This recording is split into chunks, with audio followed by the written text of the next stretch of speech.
Naye kuletea taarifa hii ni mimi Michael Mwamnima. Leo tumekutana na kijana aliyesubutu kujiajiri kupitia kilimo cha pilipili hoho. Kupitia juhudi na maarifa ameweza kuona fursa na kujenga kipato chake. Watu wengi wanaamini kilimo hakina pesa. Wewe uliwezaje kupata mafanikio kupitia kilimo cha pilipili hoho? Kilimo sio kwamba hakina pesa. Kilimo kina pesa. Na ndio maana watu tumeamua kuingia kwenye kilimo na kuthubutu kufanya hii kazi. Tusingefanya kitu ambacho hakilipi.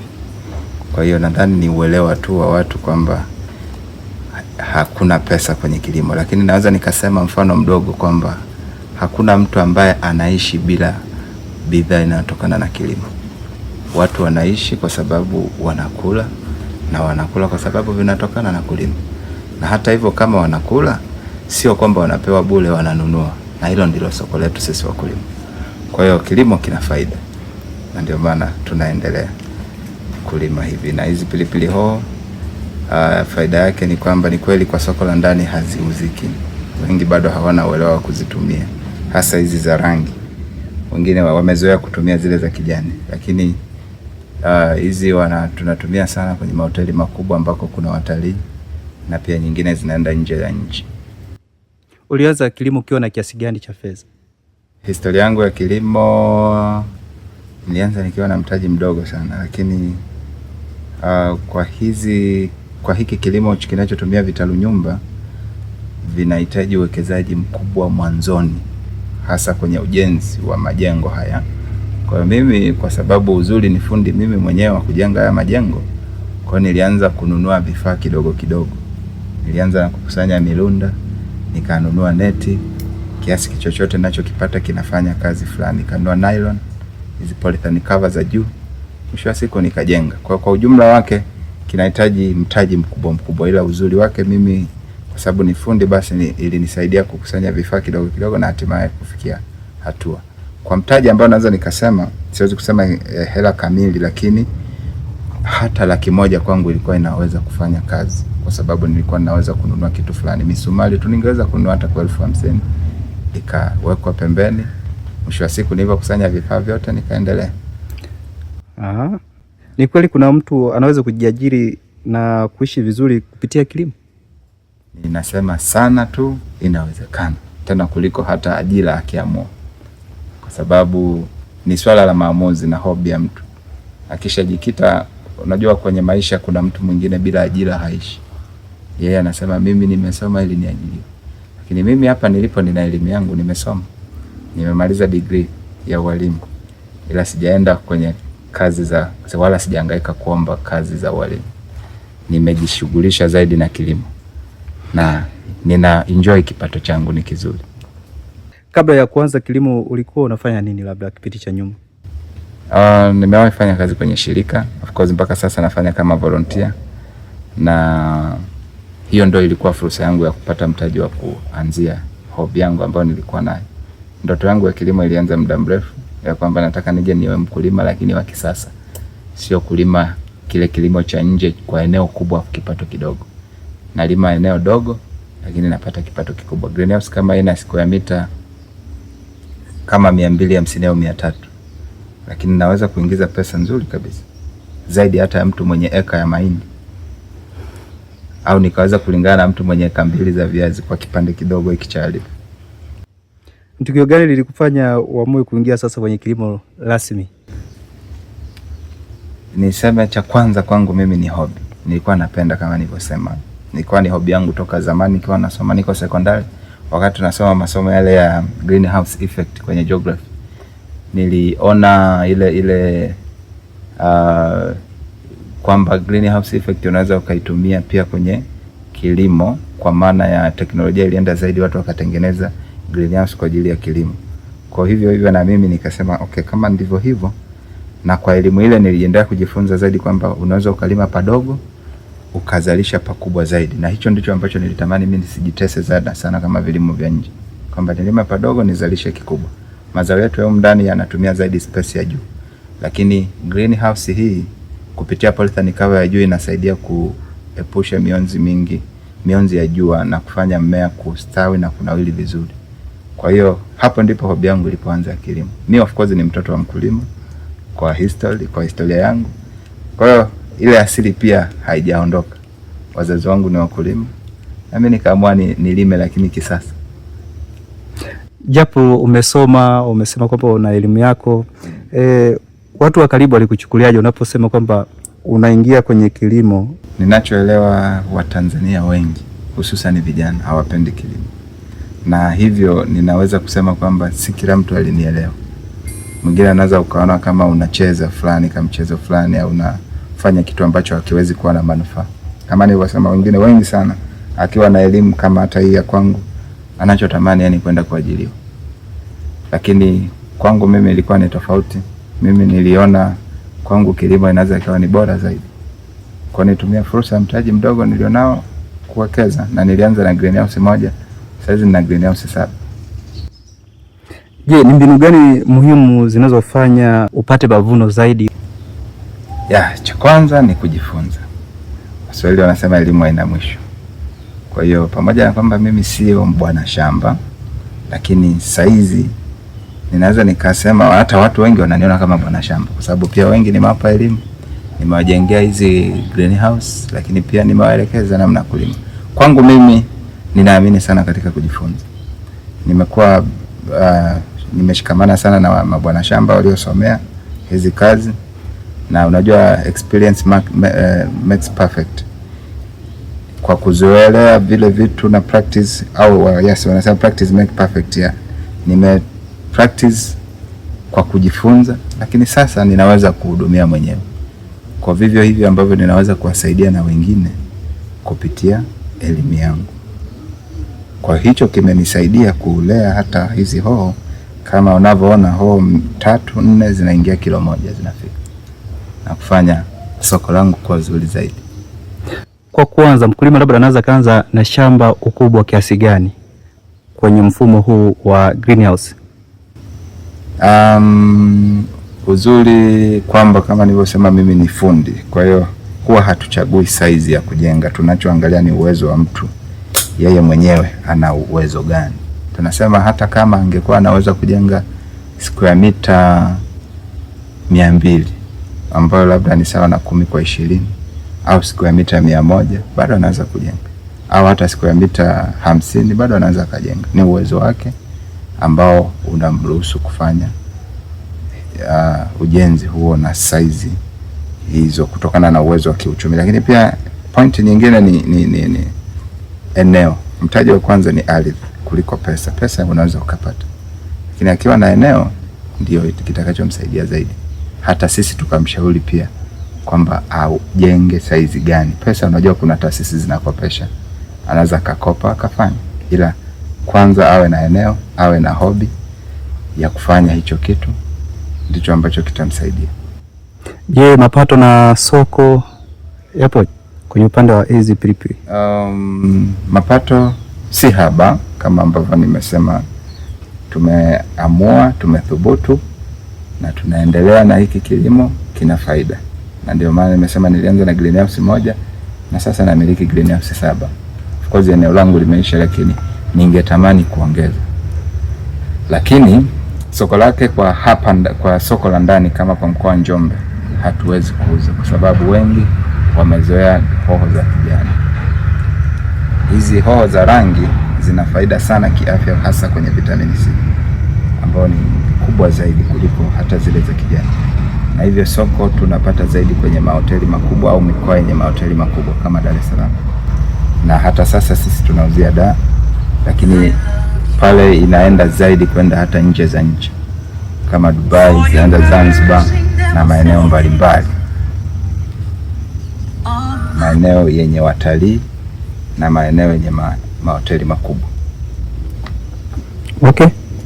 Je, kuna changamoto ambayo umeipitia au kaingia hasara kupitia kilimo? Changamoto zipo, ila zinabebeka. Changamoto kwenye kilimo, unaweza ukawatika miche ikakukatalia, au magonjwa yakaingia kama ya fungus. Lakini nashukuru Mungu kwamba tunazidi kupanua elimu na uelewa namna ya kudhibiti kwa kutumia madawa mbalimbali kama fungicide. Wadudu pia tunadhibiti kupitia dawa za wadudu ikitokea wameingia, lakini uzuri kwenye greenhouse kunakuwa na control kubwa zaidi kupitia jengo kuliko kilimo cha nje. Kwa hiyo kwa ndani humu kwenye greenhouse changamoto ni ndogo kuliko nje na ni rahisi pia handle. Sawa, pengine umeshaipata hasara, na vipi, ulijifunza nini baada ya kupata hasara? Hasara ambayo naweza nikazungumzia si hasara in search. Sijawahi kutana na hasara kivile, ila labda ni ile kujifunza zaidi ya zao gani niweze kulifanya lenye tija zaidi. Kwa mfano mimi nimelima sana nyanya kwenye vitalu nyumba tangu mwaka 2019 nimeingia kwenye hii kazi ya kulima. Kwa mpaka sasa nina miaka karibia 7 ya kilimo cha greenhouse. Na ambacho changamoto ambayo naweza nikasema sio kama nilivyosema, kama sio changamoto kivile, ni vile tu kujifunza kwamba nilikuwa nalima hiki kina faida hii, lakini kuna kingine ambacho kina faida zaidi. Ndicho ambacho tunafanya. Changamoto nyingine ni ndogo ndogo sana ambazo ni rahisi kuzienda. Na kwa nini unaamini kwamba vijana wanapaswa kuingia kwenye kilimo badala ya kukaa bila kazi? Kilimo ni hitaji la kila mtu la kila siku, hasa kwenye mazao ya kilimo. Kwa hiyo hakuna sababu ya kijana kukaa mtaani au eti anapoteza muda au anasubiri ajira, wakati maeneo Mungu ametujalia kwa nchi yetu ya Tanzania tuna maeneo ya kutosha na hatuna uhaba wa maeneo. Kwa hiyo hizo ni akili naweza nikasema ni kama za kitoto. Kwa mtu mzima anatakiwa atanue zaidi uelewa.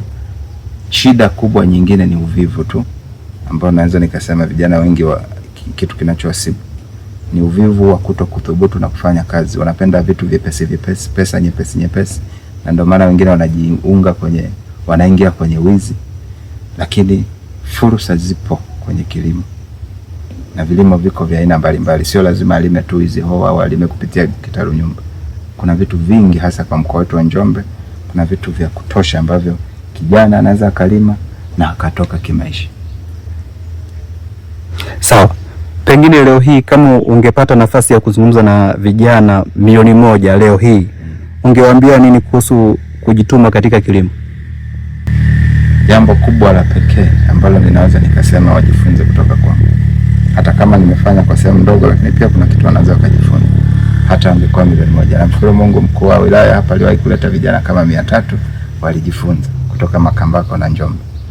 Walijifunza na wengi walipenda hii kazi.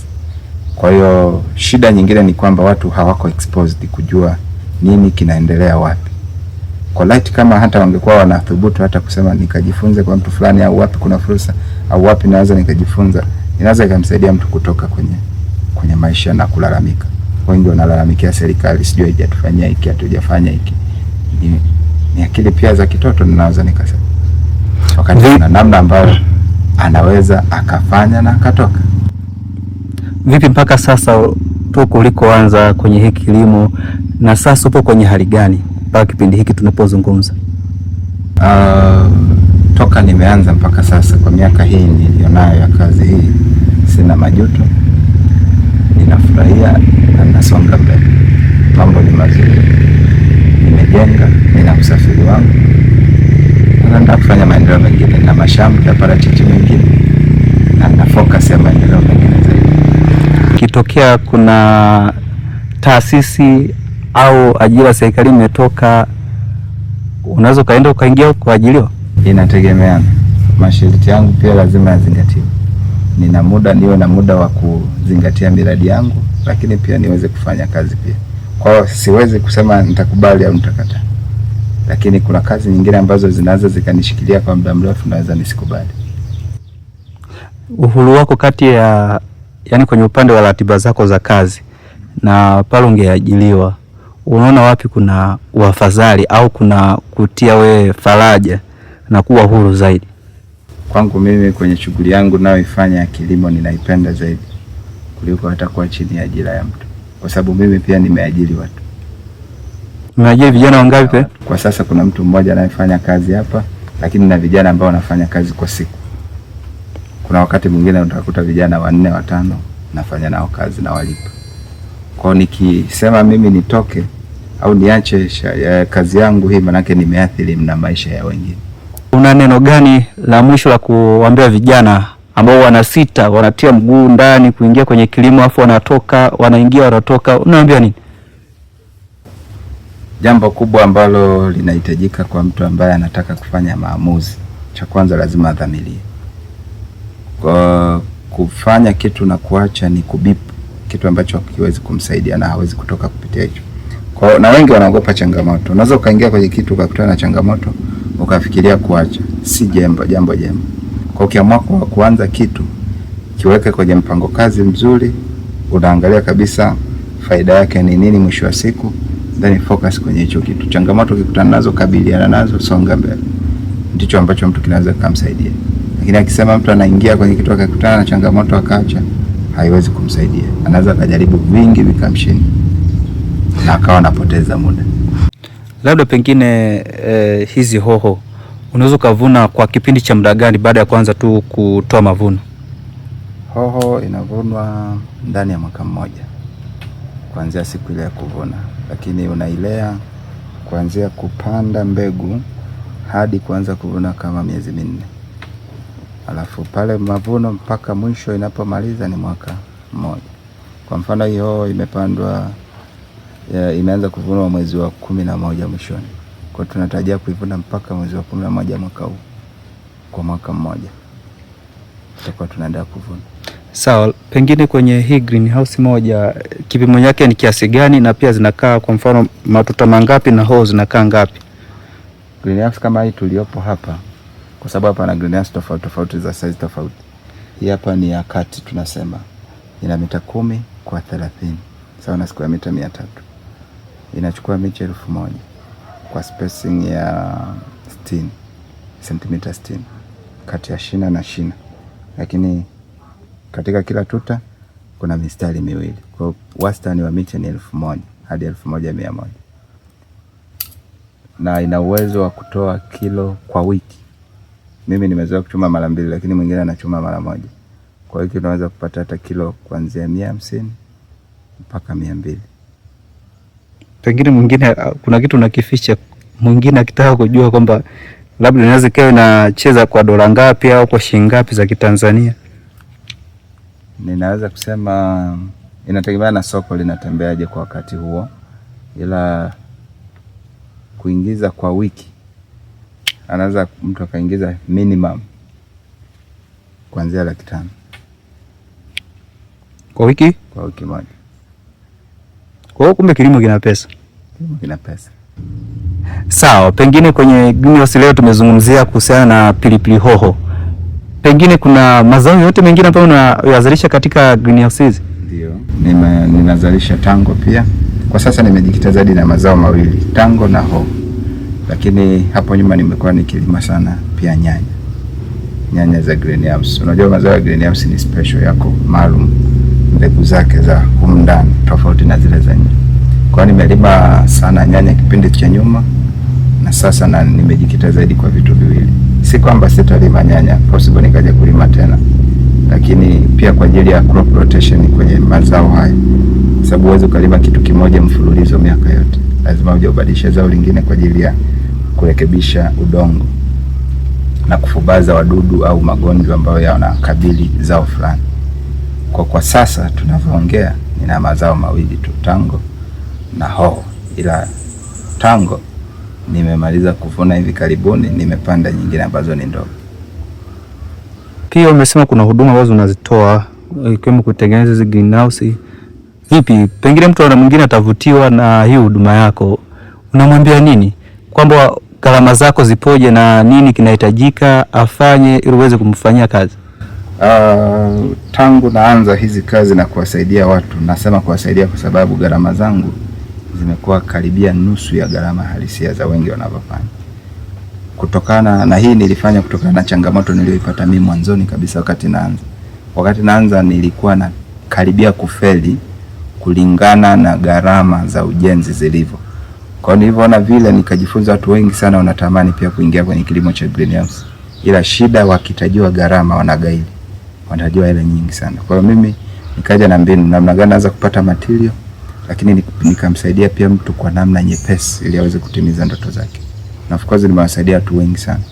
nimejenga kwenye taasisi mbalimbali, nimejenga kwa watu binafsi, na gharama zangu ni nusu, na tuna maelewano na mteja, mwisho wa siku apate kitu anachokihitaji.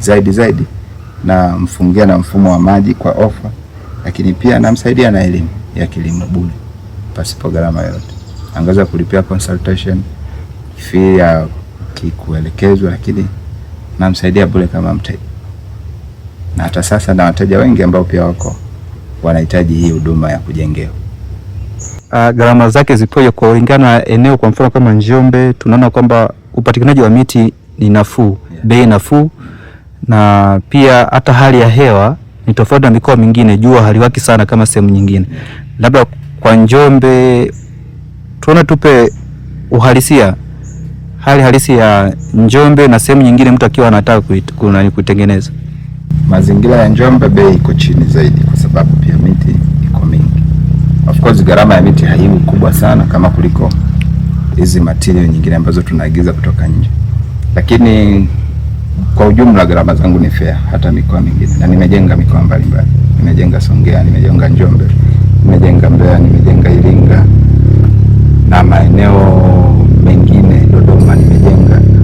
Kwa hiyo bado gharama zangu si za mtu kushinda, ni za mtu ambaye akikamilia anaanza kufanikiwa. Bia nusu kabisa ya gharama halisi. Kwa kama kuna greenhouse mtu kama walisia inajengwa milioni 10, basi mimi naenda nusu yake.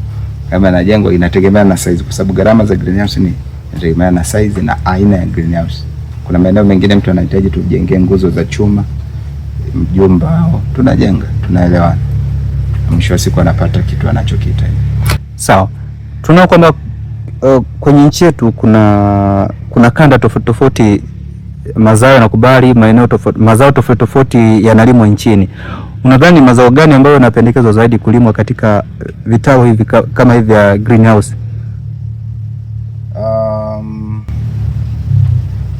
Mazao ambayo yanapendekezwa, kwanza mtu lazima, yako mazao mengi, lakini mtu lazima aangalie uhitaji wa soko lake. Analima nini na kuna uhitaji je wa hilo soko katika hilo eneo. Lakini cha pili, aangalie gharama, namna kulimudu hilo zao analolilima, changamoto zake anaweza kumudu vipi, namna kulikabili. Nadhani hayo ni mambo ya msingi, lakini jambo kubwa zaidi ni hilo la kwanza la soko. Kwa hiyo tunapolima kitu, kama nimeamua kulima tango au hoho, maana naangalia na soko langu lipoje. Kama nimeamua kulima nyanya, soko langu lipoje. Hicho ndio kitu ambacho lazima kizingatiwe. Mambo mengine hayo ni rahisi sana kujifunza na kuyaendesha kwa mujibu unavyotakiwa. Tunaomba mawasiliano yako. Mawasiliano yangu ni 0628577669. Na kwenye mitandao ya kijamii unapatikana kama nani? Kijamii kwenye Facebook Erasto Andrea, Instagram the same Erasto Andrea, lakini pia napatikana kwenye TikTok kwa jina hilo. Sasa TikTok kule watakuangalia na kilimo? Nina posti bidhaa hizi, mazao. Mwitikio upoje? Maana like zinakuwa chache sana kwenye upande wa mambo ya msingi kama haya. Ni kweli. Sasa mtu ataangalia yuko zaidi upande gani, Facebook, Instagram, ndiko anapoweza kunipata huko pia.